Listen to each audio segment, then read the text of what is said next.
आप सभी को जय मसीह की। मैं बहुत परेशानी हुई आज हम लोगों को जोड़ने में, परंतु पिता परमेश्वर को बहुत धन्यवाद कि कुछ थोड़े समय के लिए ही सही, परंतु अपन प्रार्थना में जाएंगे, फिर वचन देखेंगे।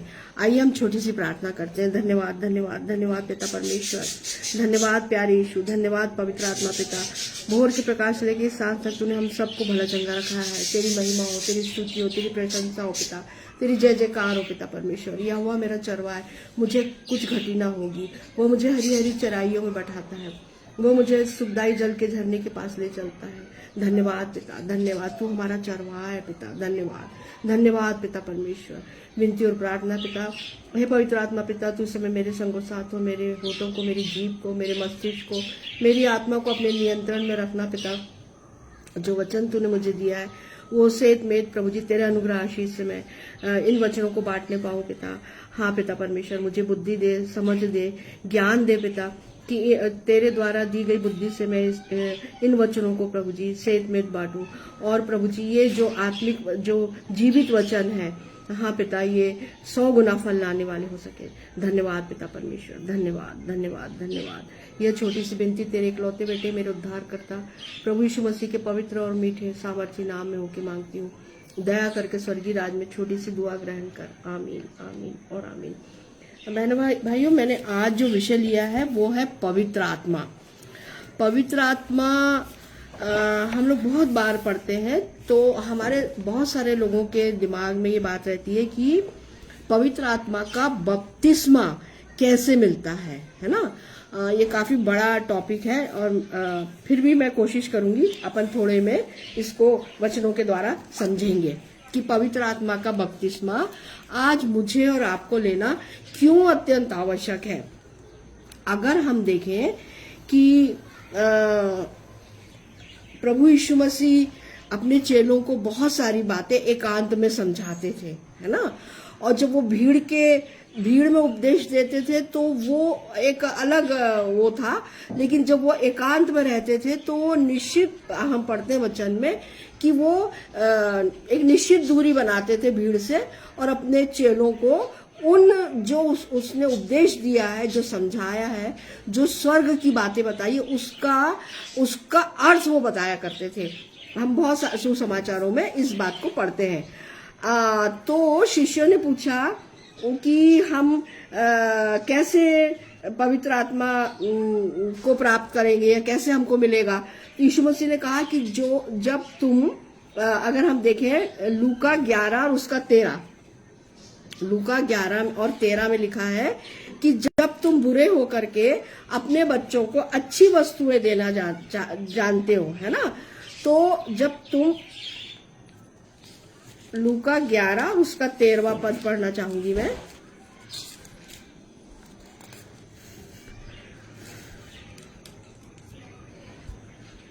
अतः जब तुम बुरे होकर अपने बच्चों को अच्छी वस्तुएं देना जानते हो तो स्वर्गीय पिता अपने मांगने वालों को पवित्र आत्मा क्यों न देगा। तो जब हम पवित्र आत्मा मांगते हैं ना, तो उसके लिए हमें प्रार्थना करना है ना। तो जब हम पवित्र आत्मा मांगते हैं तो निश्चित रूप से हमें पवित्र आत्मा मिलता है ना। लेकिन अगर हम ये देखें प्रेरितों के काम 2 और उसका 37, प्रेरितों के काम 2 और उसका 37 पढ़ना चाहूंगी मैं। यहाँ पर जो 120 लोग, अगर हम 2 से पहले एक पद पढ़े, प्रेरितों के काम और उसका पहला अध्याय, और अगर हम देखें कि प्रेरितों के काम और उसका पहला अध्याय में मैं पढ़ना चाहूंगी 15 से 1 का 15, प्रेरितों के काम पहला अध्याय और उसका 15वां पद। उन्हीं दिनों में पतरस भाइयों के बीच में जो 120 व्यक्ति के लगभग थे खड़ा होकर कहने लगा, है ना। तो यहाँ पर 120 लोग थे और इन 120 में यीशु की माता मरियम भी थी। जब यीशु मसीह का स्वर्गारोहण हो चुका उसके बाद की घटना है ये, है ना। उसके बाद जो प्रभु यीशु मसीह के चेले थे वो क्या बने, प्रेरित बने, है ना, अपोस्टल्स बने। और उसके पहले वो एक जगह खड़े थे, एक जगह कमरे में थे, अटारी में थे और यरूशलेम में थे। और अगर हम पढ़े पहला प्रेरितों के काम पहला अध्याय उसका 13वां पद से, जब वे वहां पहुंचे तो उस अटारी पर गए जहां पतरस और यूहन्ना और याकूब और अंद्रियास और फिलिप्पुस और थोमा और बरतुल्मै और मत्ती और हल्फई का पुत्र याकूब, शमौन, जेलोतेस और याकूब का पुत्र यहूदा रहते थे। ये सब कई स्त्रियों और यीशु की माता मरियम और उसके भाइयों के साथ एक चित्त होकर प्रार्थना में लगे रहे। तो हम यहाँ पर देखते हैं बहनों भाइयों कि ये जितने भी 120 लोग थे उसमें यीशु की माता मरियम भी थी। तो एक अटारी में, यरूशलेम में एक अटारी में वो प्रार्थना कर रहे थे, है ना। अब हम देखते हैं प्रेरितों के काम 2 अध्याय कि पेंतकुस्त के दिन उन्हें क्या मिला, आग सी जीप उन्हें फटती हुई दिखाई दी और बहुत बड़ा, बहुत जोर से आकाश से एक बड़ी आंधी की सनसनाहट, है ना, हुई। और जहां वो बैठे थे जिस घर में, वो पूरा घर गूंज गया और उन्हें आग की सी जीभें फटती हुई दिखाई दी और उनमें से हर एक पे ठहर गई, जितने 120 जो लोग थे उन सब पे, है ना। लेकिन इसके पहले अगर हम देखें कि पुराने नियम में भी बहनों भाइयों पवित्र आत्मा जब परमेश्वर भेजते थे अपने कार्यों को करवाने के लिए, तो पवित्र आत्मा आके उस काम को पूरा करके वो वापस स्वर्ग लौट जाते थे, है ना। अगर हम सिलसिलेवार देखें कि किस प्रकार से, अगर हम देखें बहुत सारी जगहों पे हम ये देखते हैं पुराने नियम में कि जो आत्मा था वो निर्गमन में अगर हम देखें, है ना, और गिनती में देखें, दानियल में देखें, तो पवित्र आत्मा क्या करता था, पवित्र आत्मा उनके भीतर, है ना, यशायाह भविष्यवक्ता की पुस्तक में या भजन संहिता में हम पढ़ते हैं तो पवित्र आत्मा उनके भीतर उपस्थित होता था और उनके अंदर आत्मा में आता था, उन पर आता था और इस प्रकार से हम देखते हैं कि विभिन्न तरीकों से, विभिन्न प्रकार से पवित्र आत्मा पुराने नियम में भी परमेश्वर के कार्यों को करने के लिए वो अपने नबियों के पास पवित्र आत्मा को भेजा करता था, है ना। और जब पवित्र आत्मा का कार्य पूरा हो जाता था तो पवित्र आत्मा वापस चले जाता था। लेकिन नए नियम में जब यीशु मसीह का स्वर्गारोहण हुआ उसके पहले उसने अपने चेलों से प्रॉमिस किया कि मैं तुम्हें अनाथ नहीं छोड़ूंगा, मैं तुम्हें एक सहायक तुम्हारे लिए भेजूंगा, है ना, भेजता हूं और वो तुम्हें मेरे बारे में सब सच सच बताएगा। तो ये पवित्र आत्मा पेंतुकुस्त के दिन, है ना, किस पे उतरा, 120 लोगों पर। अभी हमने पढ़ा ना 120 लोग थे और उसमें यीशु की माता मरियम भी थी, यीशु के भाई भी थे। और सबसे मेन बात यह है कि पवित्र आत्मा का बपतिस्मा हमें कैसे मिल सकता है ना। तो यहाँ पे अगर हम देखें प्रेरितों के काम उसका 2 अध्याय और 37 पद में, तब सुनने वालों के हृदय छिद गए और वे पतरस और शेष प्रेरितों से पूछने लगे, हे भाइयों हम क्या करें। अगर हम इस पूरी घटना को देखें कि जब पतरस के ऊपर, सबके ऊपर पवित्र आत्मा की सामर्थ उतरी, है ना, तो पतरस खड़े होकर के उन सारे 18 जातियों के जो जातियां थी उस समय, उन देशों के जो लोग थे, 18 जातियों के जो जातियां थी उस समय यरूशलेम में थी। कोई कारीगर रहा होगा, कोई लोहार रहा होगा, है ना, कोई पानी पिलाने हारा रहा होगा, छोटे मोटे सारे काम, बड़े काम, जितने भी काम हुआ करते थे वो सब बाहर से आकर के लोग करते थे, है ना। यरूशलेम में इतने सारे लोग, मतलब इतने सारे काम यरूशलेम के लोग ही नहीं किया करते थे बहनों भाइयों, परंतु अगर हम पवित्र शास्त्र को पढ़ते हैं तो हम इस बात को समझते हैं कि बहुत सारे लोग बाहर से आके यरूशलेम में विभिन्न प्रकार के कार्य करते थे, है ना। और उसमें 18 जातियां, जैसे हम यहाँ पढ़ते हैं ना प्रेरितों के काम उसका 2 अध्याय और 9 से, हम जो पारदी और मैदी और एलामी और मेसोपोटामिया और यहूदिया और कमफूदिया और पुंतुस और आसिया, है ना, इस प्रकार से टोटल जो जातियां हैं वो 18 जाति के लोग थे उस समय, जब पतरस क्या कर रहा था, उपदेश दे रहा था। और पतरस ने जो सच सच था, जो उसने देखा था, आंखों देखा वर्णन, है ना। तो जब हम आंखों देखा वर्णन करते हैं तो उसमें किसी भी प्रकार की मिलावट नहीं होती है भाई। हम बहुत बार बहुत सी चीजों को देखते हैं, एक्सीडेंट्स देखते हैं, है ना। अगर हम कोई जंगल में जा रहे हैं सफारी में, है ना, जैसे आपका टाइगर रिजर्व फॉरेस्ट हमारे यहाँ सतपुड़ा है, चूरना है, आपका पेंच है, रणथंबोर है या जिम कार्बेट है, तो यहाँ हम आमने सामने शेर को या तेंदुए को या जंगली जानवर को देखते हैं। तो उसका जो हम वर्णन करते हैं जब, तो हम जो हमने देखा है उसका वर्णन करते हैं, है ना, अपने मन से हम कुछ नहीं मिलाते। तो यहाँ पर भी पतरस ने यीशु मसीह का पूरा वो घटना जो 6 जज थे जिनके पास रात भर यीशु मसीह को गतसमनी बाग से जब उसे उठाया, बहुत बड़ी भीड़ थी, है ना। सैनिक थे, फरीसी थे, याजक थे, पुरनिये थे, शास्त्री थे, और बहुत बड़ी भीड़ थी जो जिन्होंने यीशु मसीह को गतसमनी की बाग से पकड़ा था, है ना। यहूदा इस्करियोती ने आके उसे चूमा था और फिर जो सैनिक थे उन्होंने यीशु मसीह को पकड़ा था। तो यीशु मसीह को पकड़ के वो कहाँ लेकर आए थे? हन्ना के पास, कैफा के पास, हेरोदेस राजा के पास, सहेंद्रीन की कली जो याजक थे, जो उनकी महासभा थी, उनके पास, फिर उसके बाद पोंतुस पिलातुस के पास 2 बार, है ना। इस प्रकार से 6 बार प्रभु यीशु मसीह को सारे न्यायालयों में ले जाकर के पेश किया गया, है ना। फिर आखिरी में पिलातुस ने कहा कि चलो अच्छा ठीक है, इसको 39 कोड़े मैं आदेश देता हूँ, इसको 39 कोड़े मारे जाए। 39 कोड़े भी उसको तो, परंतु जो पब्लिक थी, जो भीड़ थी, भीड़ मतलब जो याजक, फरीसी, सदुकी, शास्त्री, पुरनिये जितने लोग थे, वो सब चिल्लाने लगे कि नहीं, इसको क्रूस पे चढ़ाओ, है ना। तो ये जबकि वो निर्दोष था, निष्कलंक था, निष्पाप था, ये सारी बातें पोंतुस पिलातुस भी जानता था, है ना।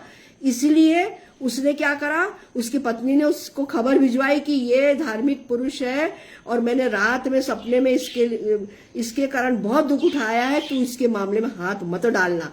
तो उसने हाथ बाहर ले आकर के धोया और कहा भाई इसकी हत्या में या इसके उसमें मैं कहीं जिम्मेदार नहीं हूं, है ना। मैं इस पाप से, मैं इसकी हत्या के पाप से मैं अपने आप को अलग करता हूं। ये सारी एक एक बात पतरस चूंकि आंखों देखा, उसने देखा था, वो सारी बातों को वो जब प्रकट करता है सारे लोगों, ये 18 जातियों के सामने, है ना। बहनों भाइयों, बहुत सारे लोग, मैं सोचती हूँ, ऐसा मानती भी हूँ इस बात को, हो सकता है ये जो 18 जाति के जो लोग थे विभिन्न देशों के, जो वहां यरूशलेम में आके काम करते थे, अपने जीविकोपार्जन करते थे, इनको भीड़ का ये हिस्सा थे। इनको न सिर पता न पूछ पता, इनको कोई लेना नहीं। भीड़ खड़ी है तो वो भी खड़े हो गए, है ना। बहुत सारे लोग ऐसे होते हैं, जहां भीड़ दिखती है वहां खड़े हो जाते हैं, उनको सिर पता रहता है ना पूछ पता रहता है, और परंतु वो मूक दर्शक बन के देखते रहते हैं। तो मैं जहां तक सोचती हूँ कि ये लोग भी ऐसे ही रहे होंगे, परंतु जब इनको हकीकत पता चली पतरस के द्वारा कि किस प्रकार से यीशु नासरी जो निर्दोष है, निष्कलंक है, निष्पाप है, उसको क्रूस पे, जबकि उसने कोई अपराध नहीं किया, कोई पाप नहीं किया, उसको क्रूस पे की मृत्यु तुम लोगों ने दिया, है ना। तो वो घबरा गए, जितने 18 जाति के जो जितने भी लोग खड़े थे वहां, है ना, सब घबरा गए। वो 120 अलग है बहनों भाइयों, 120 नहीं, ये जो 18 जाति के जो लोग थे, जो सुन रहे थे ये उपदेश किसका, भाषण किसका, पतरस का, जो सच सच बात वो बता रहा था यीशु मसीह के बारे में। और यहाँ पे लिखा है प्रेरितों के काम 2 अध्याय उसकी 36वीं के पद में, अतः अब इस्राएल का सारा घराना निश्चित रूप से जान ले कि परमेश्वर ने उसी यीशु को जिसे तुमने क्रूस पर चढ़ाया, तुमने क्रूस पर चढ़ाया, प्रभु भी ठहराया और मसीह भी, है ना। तो ये मेरे और आपके लिए जीवित आशा है बहनों भाइयों। और जब उन लोगों ने इस बात को सुना, ये लोगों ने, है ना, जो भीड़ का हिस्सा थे, उनके हृदय छिद गए, है ना, कि अरे बाप रे, हमसे क्या हो गया। भीड़ का हिस्सा थे वो, है ना, हंस रहे थे, ठिठोली कर रहे थे, हो सकता है ना, मजाक कर रहे हो सकता है। तो जब, परंतु उनको असलियत नहीं मालूम थी। पर जब असलियत अब पता चली, पतरस ने पवित्र आत्मा की सामर्थ्य से भर के जो भाषण दिया, है ना, और सच सच बोला, सच सच भाषण में बताया कि उसने कोई पाप नहीं किया था, कोई अपराध नहीं किया था, है ना, वो निर्दोष निष्कलंक था। तो जितने लोग सुन रहे थे उनके हृदय क्या हो गए, छिद गए, उनमें आत्मग्लानि से वो भर गए कि अरे बाप रे, हमसे क्या हो गया। और उन्होंने तब पूछा, हे भाइयों, हम क्या करें, है ना। तो पतरस ने क्या कहा, मन फिराओ, मन फिराओ। यीशु मसीह ने भी कहा मन फिराओ, यूहन्ना बपतिस्मा दाता ने भी कहा मन फिराओ, पौलुस ने भी कहा मन फिराओ, है ना। पतरस भी क्या कह रहा है, मन फिराओ। मन फिराओ मतलब पापों से हमको अलग होना है, मन को हमारे पश्चाताप करना है यीशु मसीह के सामने प्रार्थना में। मैं हमेशा इस बात को बताती आई हूं। और मन को फिर उस पाप संसार में हमको नहीं ले जाना है बहनों भाइयों, ये मन फिराना होता है। तो यहाँ पतरस भी यही कह रहा, मन फिराओ, पापों से अलग हो, पश्चाताप करो, अंगीकार करो, है ना, और मन को फिरा करके क्या लो, और तुम में से हरेक अपने अपने पापों की क्षमा के लिए, हम सब पापी हैं, सब गुनहगार हैं, है ना। कोई इस पृथ्वी पर कोई भी व्यक्ति, चाहे वो पोप हो, चाहे बिशप हो, कोई भी हो, वो बिना पाप के वो नहीं है। पाप, हम सब पापी हैं, है ना। तो क्योंकि हमारा जन्म पाप से है, ठीक है, और हमारे जीन्स में पाप आदम के द्वारा है। तो अब इस शरीर तो मिट्टी में मिल जाएगा मृत्यु की बात, लेकिन जो आत्मा है वो कहाँ जाएगी, वो परमेश्वर जो इतना पवित्र है, महापवित्र, वो ऐसी गंदी आत्मा को, पाप सहित आत्मा को बिल्कुल स्वीकार नहीं करेगा, बिल्कुल स्वीकार नहीं करेगा। तो हम क्या करना है, हमको हमारी आत्मा को हमको क्या करना है, सबसे पहले मन फिराना है, प्रायश्चित करना है, अंगीकार करना है ना, पापों की क्षमा प्रभु यीशु मसीह से मांगना है, ठीक है ना। और क्षमा के लिए यीशु मसीह के नाम से बपतिस्मा लो, बपतिस्मा भी लेना जरूरी है ना। तब तुम पवित्र आत्मा का दान पाओगे, तब तुम पवित्र आत्मा का दान पाओगे, है ना। अच्छा, अब अगर हम देखें, उद्धार और पवित्र आत्मा पाने के लिए हमें क्या करना है, प्रेरितों के काम 2 और उसका 37, है ना। हमें क्या करना है, मन फिराना है सबसे पहले, फिर प्रभु यीशु मसीह के सामने प्रार्थना में घुटने टेक के पापों की क्षमा मांगनी है ना।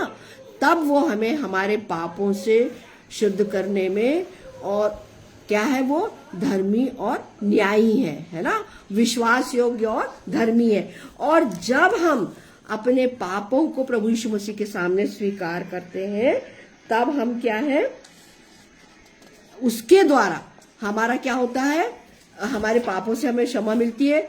सिर्फ यीशु मसीह ही पापों से क्षमा देने में सक्षम है इस संसार में, और कोई शक्ति नहीं है बहनों भाइयों जो मुझे मेरे पापों से क्षमा करे। क्यों प्रभु यीशु मसीह पापों से क्षमा देने में सक्षम है? क्योंकि प्रभु यीशु मसीह ने ही, जो एकमात्र प्रभु यीशु मसीह ने ही मनुष्य, जब वो मनुष्य बन के इस संसार में आया तो उसने सारे संसार के पापों को अपने ऊपर लिया और क्रूस की मृत्यु सही। इस बात को हम जानते हैं, है ना। उसके अलावा हम और कहीं पर भी हमें पापों की क्षमा नहीं मिल सकती। हम 10 बार सारे भारत की सारी नदियों में जाके नहा ले, पहाड़ों पे चढ़ जाए, है ना, गुफाओं में चले जाएं, जो जो करना है हम सब कर लें, लेकिन हमें हमारे पापों की क्षमा सिर्फ और सिर्फ यीशु मसीह के सामने आने पर ही, यीशु मसीह के पास आने पर ही, यीशु मसीह के पास आके अपने पापों की क्षमा के लिए प्रायश्चित करने पर ही हमें हमारे पापों से छुटकारा मिल सकता है, उद्धार मिल सकता है। क्योंकि यीशु का नाम का अर्थ क्या है? उद्धार करता, और यीशु ही हमें उद्धार दे सकता है। तो बहुत अच्छी बात है। हम काहे को इधर उधर भटके, क्यों इधर उधर जाए? हम सीधे यीशु मसीह के पास क्यों नहीं आना चाहिए हमको, मुझे और आपको, है ना। और पवित्र आत्मा का दान या वरदान पाने के लिए सबसे पहले जरूरी है मन को फिराना और बपतिस्मा लेना, ठीक है ना। बपतिस्मा लेना और मन को फिराना, जैसे मैंने अभी आपको बताया। और उसके बाद ये आवश्यक शर्त है ना। और हमको रिपेंट करना है, मन फिराना है। हमें संसार से अपने मन को, अपनी आत्मा को, अपने मस्तिष्क को अलग करना है। संसार में रहते हुए, हाँ ये एक कठिन काम है, मैं मानती हूँ इस बात को कि ये बहुत बड़ा कठिन काम है। लेकिन बहनों भाइयों, जब हम प्रभु यीशु मसीह में, प्रभु यीशु मसीह के साथ, प्रभु यीशु मसीह के पीछे चलते हैं, चलेंगे, तो फिर हमारे लिए कौन सा काम कठिन है ये बताइए आप। हम संसार में हैं, हमको पाप से दूर रहना है ना। हमको चुगली सुन के चुगली नहीं करना है, निंदा सुन के निंदा नहीं करना है ना। बुराई सुन के बुराई नहीं करना है। यही तो पाप है, सब सांसारिक पाप, जो मुझे और आपको क्या कर देते हैं? अपवित्र कर देते हैं। फिर हमारे पास पवित्र आत्मा नहीं रहेगा। अगर मैं अपवित्र हूं और मैं बोल रही हूँ नहीं नहीं नहीं मेरे पास तो पवित्र आत्मा है, मैं झूठ बात बोल रही हूँ, बिल्कुल झूठ बात, ठीक है ना। तो हमें क्या करना है? सबसे पहले मन फिराना है और फिर बपतिस्मा लेना है, और तब हमें क्या मिलेगा? पवित्र आत्मा का दान या वरदान मिलेगा। हम अभी जैसे बहुत सारे लोगों को देखते हैं, पासवानों को भी देखते हैं, जो क्या करते हैं, बहुत सारी अन्य अन्य भाषा, है ना, वो बोलते हैं सीख लो, है ना। देखिए, मैं इसका विरोध नहीं कर रही हूँ। अगर हम पहला कुरिन्थियों पढ़े 14 में लिखा है, पौलुस ने लिखा है कि अन्य अन्य, और ये लोग, ये जो पतरस थे ना, पतरस, ये भी अन्य अन्य भाषा में बात बोल रहा था। तो जितनी 18 जातियां वहां खड़ी थी, उनको क्या लग रहा था कि अरे ये तो गलीली पुरुष है पतरस, पर ये तो हमारी भाषा में बात कर रहा है ना। तो परंतु पौलुस क्या बोल रहा है कुरिन्थियों में, पहला कुरिन्थियों, अन्य भाषा का वरदान भी एक वरदान है ना। उसको हम ये नहीं कह सकते कि नहीं, क्योंकि पवित्र शास्त्र में लिखा है, पहला कुरिन्थियों और उसका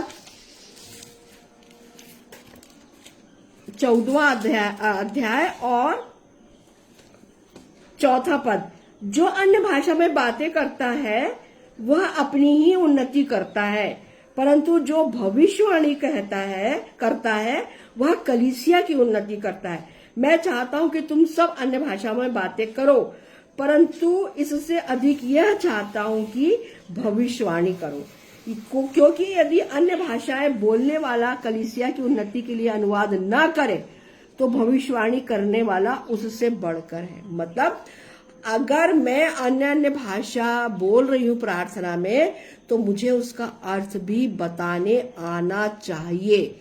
लेकिन अभी क्या हो रहा है कि बहुत सारे भाई बहन बहुत सारी सुन के सीखते हैं, है ना, और फिर अपनी प्रार्थना में उन्हीं शब्दों को रिपीट करते जाते हैं। तो बहनों भाइयों, अन्य भाषा के लिए तो लिखा है, यीशु मसीह ने तो अन्य भाषा नहीं बोली, है ना, अन्य भाषा नहीं बोली यीशु मसीह ने। परंतु जब हमको ये अन्य भाषा भी बहनों भाइयों वरदान है ना। हमारी कलीसिया में एक दीदी थी, उनका नाम था सुभाषिनी जोसेफ। वो अन्य भाषा में प्रार्थना में बोलती थी और साथ में उसका अनुवाद भी बताती थी, अर्थ भी बताती थी। तो तब समझ में आता है ना कि अन्य भाषा में वो क्या बोल रही हैं। और अन्य भाषा में जब प्रार्थना होती है तो ऐसा माना जाता है कि वो सीधे स्वर्ग से, वो आत्मा स्वर्ग से जुड़ जाती है ना, और वो परमेश्वर की समीपता में रहती है, और अन्य भाषा शैतान नहीं जानता, ठीक है ना। तो ठीक है, ये वरदान है, ये भी एक वरदान है अन्य भाषा। और जब हम पहले हमने मन फिराया, फिर बपतिस्मा लिया, तो निश्चित रूप से हम एक मन बहुत लौ लगा के प्रार्थना करते कि हमें वरदान मिले, है ना। और जो वरदान हमारे पवित्र शास्त्र में दिए गए हैं, अगर हम देखें आत्मिक वरदान, है ना, आत्मिक वरदान कौन कौन से हैं? 9 प्रकार के आत्मिक वरदान है, 9 प्रकार के फल भी हैं और 9 प्रकार के आत्मिक वरदान भी हैं। तो जैसे बुद्धि का वरदान, है ना, और ज्ञान का वरदान, फिर विश्वास, जो कुछ मैंने मांगा है प्रार्थना में परमेश्वर पिता ने मेरे लिए वो सब कर दिया, ये विश्वास मेरा, है ना। ये विश्वास हम सबका होना चाहिए कि जो कुछ हम मांग रहे हैं प्रार्थना में वो हमें हमारे परमेश्वर पिता ने दे दिया हमें, क्योंकि हम मनुष्य होकर के अपने बच्चों को अच्छी वस्तुएं देते हैं, तो हमारा स्वर्गीय पिता हमें सर्वोत्तम देगा, ये मुझे और आपको विश्वास करना है। फिर चंगा करने का वरदान, फिर सामर्थ्य के काम करने की शक्ति, है ना, ये भी एक वरदान है। फिर भविष्यवाणी करने का वरदान, फिर आत्माओं को परखने का वरदान। बहुत सारी आत्माएं हमारे पास, पवित्र आत्मा है हमारे पास, अन्य भाषा में वो बात करते जाते हैं, और आत्माएं जब परखती है बहनों भाइयों, तब सच्चाई सामने आती है कि ये वास्तव में इनके पास पवित्र आत्मा है अथवा नहीं है। तो आत्माओं को परखने का वरदान हम सबके पास होना चाहिए।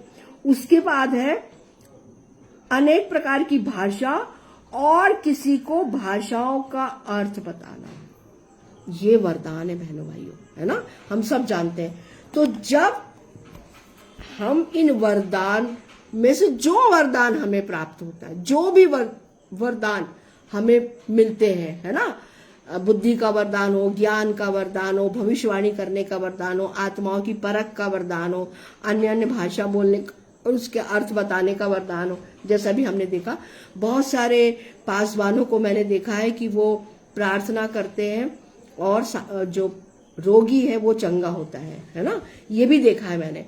बड़े एक पास्टर सालोमन है सहारनपुर में, उनको खुद को लंग्स में कैंसर था, लेकिन जब उन्होंने प्रार्थना करी, पूरा फास्टिंग प्रेयर करी और घुटनों पर आए, जबकि उनकी पत्नी उनका साथ छोड़ के चली गई थी, जैसे उनकी गवाही हमने सुनी, आमने सामने हमने उनकी गवाही सुनी थी देहरादून में, तो उनका लंग्स पूरा क्लियर हो गया। और जब वो लखनऊ के एम्स हॉस्पिटल में गए तो वहाँ के जो डॉक्टर थे, स्पेशलिस्ट थे कैंसर के, लंग्स कैंसर के, उन्होंने उनकी जब फाइल देखी और फिर जब कहा आप ये सारे टेस्ट करा लो, और जब उन्होंने टेस्ट कराया तो उसमें सारा नेगेटिव था, मतलब कुछ भी नहीं निकला। तो उन्होंने फाइल उठा के फेंक दिया था कि आप क्यों झूठ बोल रहे हैं, आपको तो कुछ भी नहीं है, जबकि उनके पास वो फाइल थी पुरानी। तो अब बताइए, तो ऐसे, और वो पास्टर सालोमन को भी चंगाई का वरदान दिया गया है परमेश्वर के द्वारा। तो बहुत सारे जो वरदान है ये हमको पवित्र आत्मा के द्वारा ही प्राप्त होते हैं, है ना। और जब हम पवित्र आत्मा के द्वारा इन वरदानों में से जो वरदान पवित्र हम मांगते हैं, और जो वरदान पवित्र आत्मा हमें परमेश्वर हमें देना चाहता है, परमेश्वर पिता, वो वरदान हमें प्राप्त होते हैं, ठीक है ना। सबको अलग अलग प्रकार के वरदान दिए गए हैं, दिए जाते हैं। और इस प्रकार से हम देखते हैं कि पवित्र आत्मा सब, हम अगर मन फिराएंगे, बपतिस्मा लेंगे, तो हमारे पास पवित्र आत्मा है। और पवित्र आत्मा तो है ना। क्या पेंतुकोस्त के पहले चेलों के पास यीशु मसीह ने फूंक के उन्हें कहा कि लो पवित्र आत्मा का दान, है ना। और हाँ, बहुत सारे हाथ, ये जो प्रेरित थे ये हाथ भी रखते थे, तो हाथ रखने के द्वारा भी उन बहुत से लोगों को पवित्र आत्मा प्राप्त होती थी, है ना। तो हम इस बात को जानते हैं कि आज मेरे और आपके पास भी पवित्र आत्मा है, और बिना पवित्र आत्मा की सामर्थ के हम यीशु मसीह नहीं कह सकते, ये भी वचन में लिखा है। तो जब हम यीशु को यीशु मसीह कहते हैं, यीशु नासरी कहते हैं, उसे अपना उद्धारकर्ता मानते हैं, है ना, उसके पीछे चलते हैं, ठीक है ना। तो ये सब कौन करा रहा है? आज मेरे और आपके साथ सहायक कौन है? पवित्र आत्मा, है ना। तो ये सारे काम कौन करा रहा है? पवित्र आत्मा कराता है। और जब हम पवित्र आत्मा के साथ चलते बहनों भाइयों, तो हम संसार से अंश अंश करके दूर होते चले जाते, मतलब पाप से दूर होते चले जाते हैं। ये कितनी अच्छी बात है, ये कितनी अच्छी बात है मेरे और आपके लिए, कि हम संसार में तो हैं, लेकिन संसार के जैसे नहीं है ना। और हमको संसार के जैसे बनना भी नहीं है, क्योंकि हमारा यीशु बहुत जल्दी आने वाला है, और हम सबको उसके साथ जाना है। तो हमें जैसा यीशु है उसका स्वभाव वैसे ही हमको पवित्र आत्मा से जब हम मांगते हैं, और वो हमें देता है ना, नम्र बनाता है। और मैं आपको इसके आगे भी अगले सेशन में अपन और भी बहुत सारी जो बातें हैं पवित्र आत्मा के संबंध में, वो उस विषय पे भी अपन लोग पूरी चर्चा करेंगे, समझेंगे, सीखेंगे पवित्र शास्त्र से।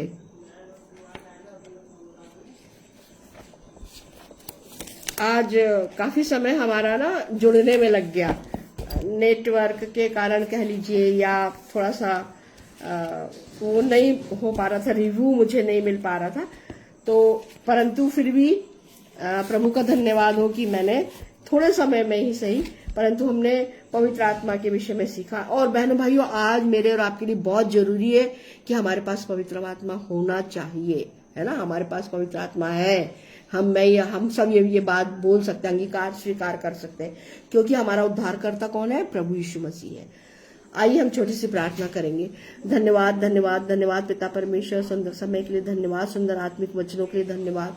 हाँ पिता परमेश्वर, तूने हमें अकेला नहीं छोड़ा पिता, तूने अपना हमें एक मित्र दिया, एक सहायक दिया, जो हमारी अगुवाई करता है, जो हमें सामर्थ्य देता है, जो हमें सिखाता है, समझाता है, और सबसे बढ़ के पिता हमें पाप से दूर रखता है। धन्यवाद पिता प्यारे यीशु, तेरा बहुत बहुत धन्यवाद कि तूने हमें अकेला नहीं छोड़ा है। आज हम अकेले नहीं है पिता, हमारे साथ में पवित्र आत्मा है। धन्यवाद धन्यवाद त्रिएक परमेश्वर, तेरी स्तुति हो, तेरी प्रशंसा हो, तेरी महिमा हो पिता। हम आने वाले दिनों में और अधिक पवित्र आत्मा के विषय में सीखने पाएंगे, जानने पाएंगे। आज के वचन के लिए पिता तेरा लाख लाख धन्यवाद। धन्यवाद पिता परमेश्वर। हमने सीखा है पिता कि हमें मन फिराना है, हमें बपतिस्मा लेना है और पिता हमें प्रभु यीशु मसीह के पीछे चलना है। हाँ पिता परमेश्वर, जिसमें हमें हमारी सहायता पवित्र आत्मा पिता हमारा करने पाता है। धन्यवाद धन्यवाद धन्यवाद धन्यवाद पिता परमेश्वर। सारा आदर इज्जत महिमा गौरव जलाल हे पिता परमेश्वर तुझे मिले। ये छोटी सी विनती मैं तेरे इकलौते बेटे मेरे उद्धार करता प्रभु यीशु मसीह के पवित्र जीवित सामर्थ्य नाम में होके मांगती हूँ। दया करके स्वर्गीय राज में इस छोटी सी दुआ को ग्रहण कर। आमीन आमीन और आमीन। आप सभी को जय मसीह की। मैं अपने छोटे भाई अनुपम डेविड जी को और भाभी शोभना डेविड जी को धन्यवाद देती हूँ कि उन्होंने मेरे लिए प्रयास किया और हम सफल होने पाए। धन्यवाद पिता, धन्यवाद धन्यवाद। मैं आप सभी को भी धन्यवाद देती हूँ और भाई और भाभी को विशेष करके।